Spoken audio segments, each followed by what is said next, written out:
السلام علیکم۔ Second year library science.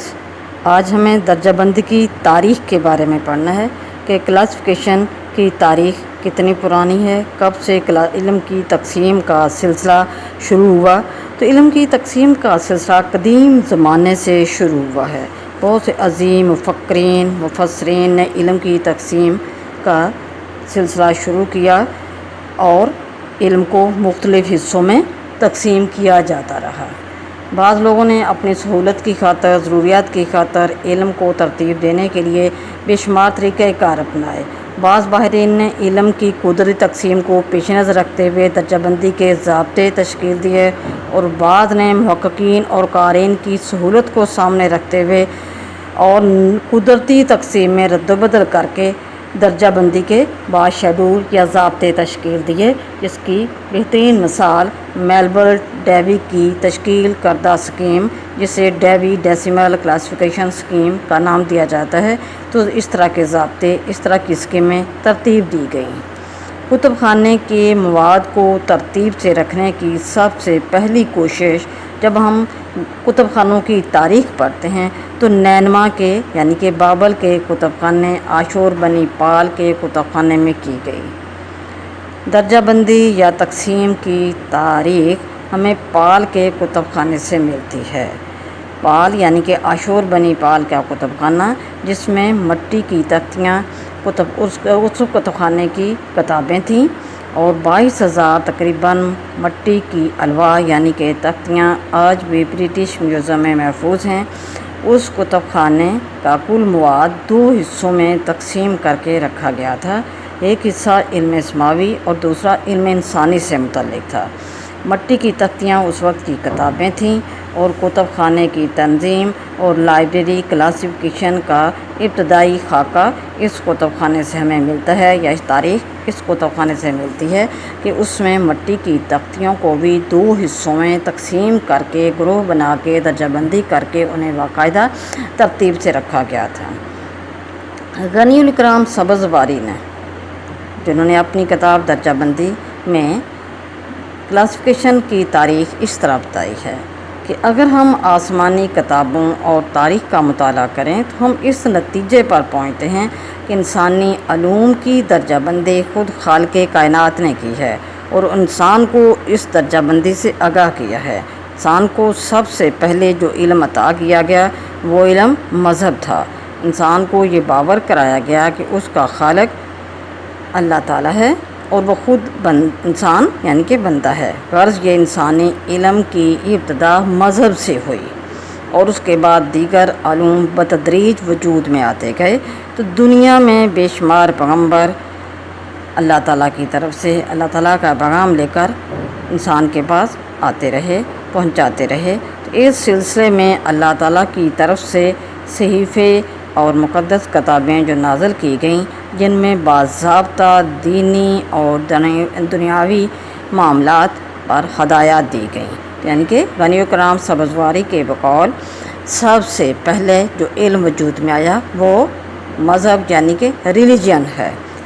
بے شمار مسلمان مفکرین ایسے گزرے ہیں جنہوں نے علوم کو مختلف درجوں میں تقسیم کرنے کی کوشش کی یا تقسیم کیا۔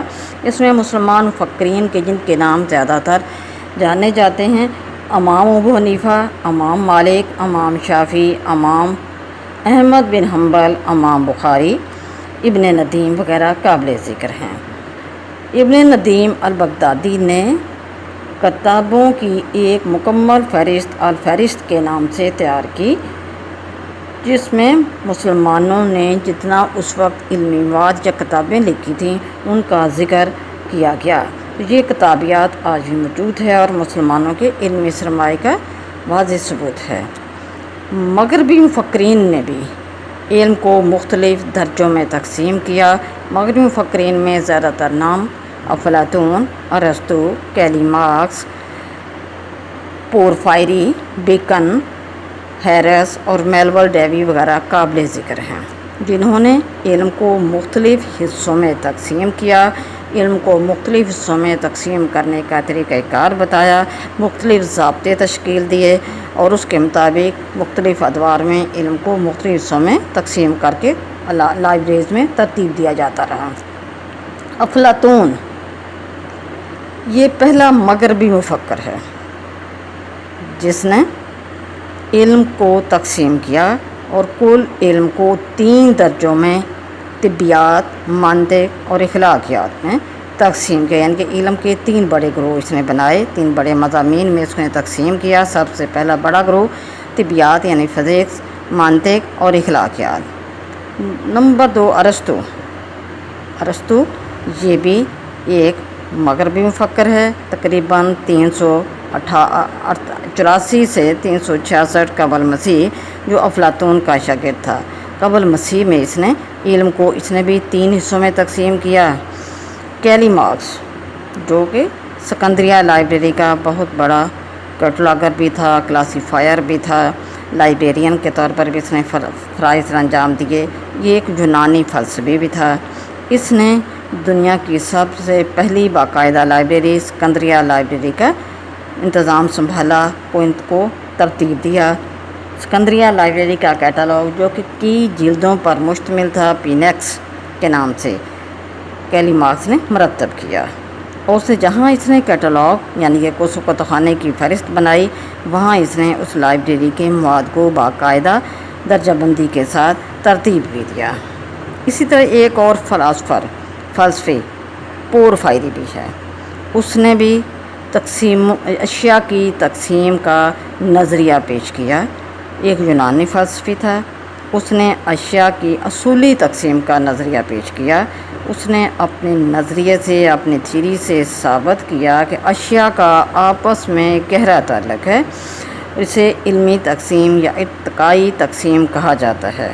اس کی تقسیم میں علوم کی تقسیم مادے سے شروع ہو کر انسان پر ختم ہوتی ہے، یعنی کہ اشیاء کا آپس میں گہرا تعلق ہے، اور تعلق کی بنا پر ان کی جزویات میں چھوٹے چھوٹے حصوں میں، چھوٹے چھوٹے گروہوں میں تقسیم کا ایک طریقہ کار اس نے پیش کیا۔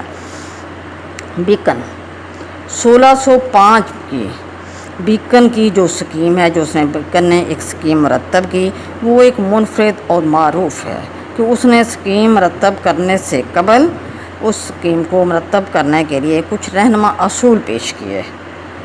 اس کے یہ مقرر کردہ اصولوں نے آئندہ کے لیے جتنے بھی لوگ کلاسیفائرز نے، کلاسیفیکیشن مرتب کرنے والے ماہرین نے کام کیا، تو ان اصولوں سے مدد لی، ان رہنما اصولوں کو سامنے رکھ کر اپنی اسکیمیں مرتب کیں۔ اس نے اپنی اسکیم کو 3 بڑے درجوں میں تقسیم کیا۔ نمبر 1 تاریخ، نمبر 2 نظم یعنی کہ پوئٹری، نمبر 3 فلسفہ فلسفی۔ یہ بیکن ہے جس نے 1605 میں جب ایک اپنی اسکیم مرتب کی، تو اسکیم مرتب کرنے سے پہلے لائبریری مواد کو درجہ بند کرنے کے لیے، لائبریری مواد کو مختلف حصوں میں تقسیم کرنے کے لیے کچھ اس نے اصول مقرر کر دیے۔ انہی اصولوں کو بعد میں آنے والے ماہرین نے بھی انہی اصولوں کے مطابق کام کیا، انہی اصولوں کو اپنایا، انہی اصولوں کے مطابق اپنی لائبریریز کے لیے جو انہوں نے کلاسیفیکیشن کی، ان کے مطابق کام کرنے کی کوشش کی۔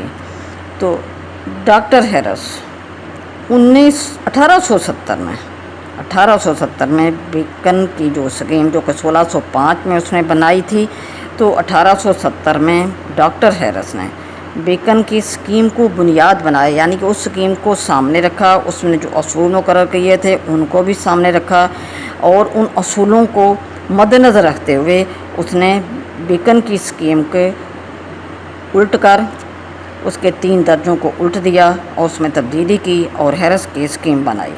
ہیرس کا ضابطہ، ہیرس کی یہ کلاسیفیکیشن سکیم، یہ درجہ بندی سکیم اس وجہ سے بھی زیادہ مشہور ہوئی کہ میلول ڈیوی نے اپنی سکیم کی بنیاد ہیرس کی سکیم پر رکھی، کیونکہ ہماری لائبریریز میں کتابوں کو جو ترتیب دینے کے لیے جو ضابطہ یا سکیم یا شیڈول ہم اپناتے ہیں وہ ہے میلول ڈیوی۔